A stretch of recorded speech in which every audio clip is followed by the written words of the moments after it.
अध्याय 1। हे थियोफिलुस, मैंने पहली पुस्तिका उन सब बातों के विषय में लिखी जो यीशु ने आरंभ में किया और करता और सिखाता रहा, उस दिन तक जब वह उन प्रेरितों को जिन्हें उसने चुना था पवित्र आत्मा के द्वारा आज्ञा देकर ऊपर उठाया न गया।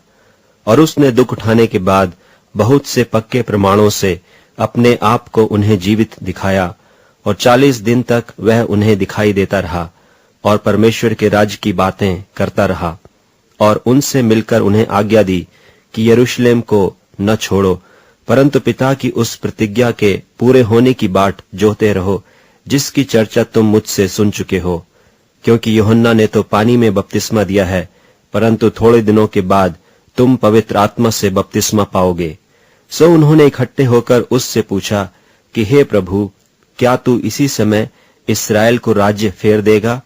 उसने उनसे कहा, उन समयों या कालों को जानना जिनको पिता ने अपने ही अधिकार में रखा है तुम्हारा काम नहीं, परंतु जब पवित्र आत्मा तुम पर आएगा तब तुम सामर्थ पाओगे, और यरूशलेम और सारे यहूदिया और सामरिया में और पृथ्वी की छोर तक मेरे गवाह होगे।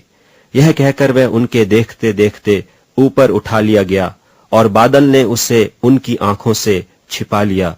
और उसके जाते समय जब वे आकाश की ओर ताक रहे थे, तो देखो 2 पुरुष श्वेत वस्त्र पहने हुए उनके पास आ खड़े हुए और कहने लगे, हे गलीली पुरुषों, तुम क्यों खड़े स्वर्ग की ओर देख रहे हो?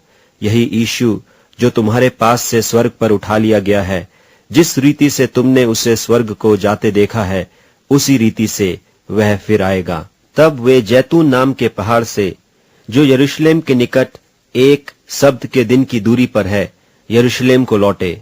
और जब वहां पहुंचे तो वे उस अटारी पर गए जहां पतरस और यूहन्ना और याकूब और अंद्रियास और फिलिपुस और थोमा और बरतुल्माई और मत्ती और हल्फई का पुत्र याकूब और शमौन जिलोतेस और याकूब का पुत्र यहूदा रहते थे।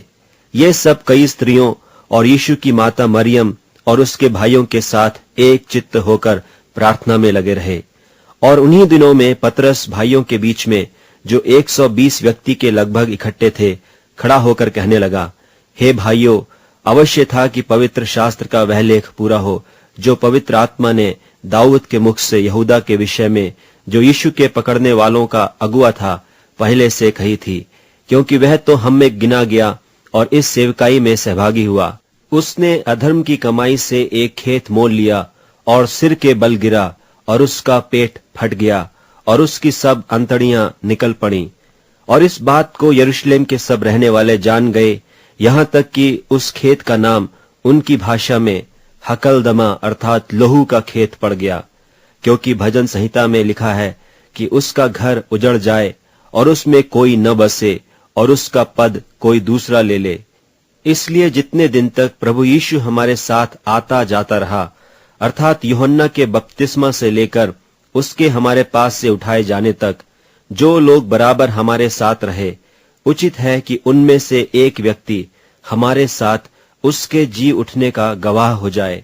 तब उन्होंने 2 को खड़ा किया, एक यूसुफ को जो बरसबा कहलाता है, जिसका उपनाम यूस्तुस है, दूसरा मत्तियाह को, और यह कहकर प्रार्थना की कि हे प्रभु, तू जो सबके मन जानता है, यह प्रकट कर कि इन दोनों में से तूने किसको चुना है कि वह इस सेवकाई और प्रेरिताई का पद ले जिसे यहूदा छोड़कर अपने स्थान को गया।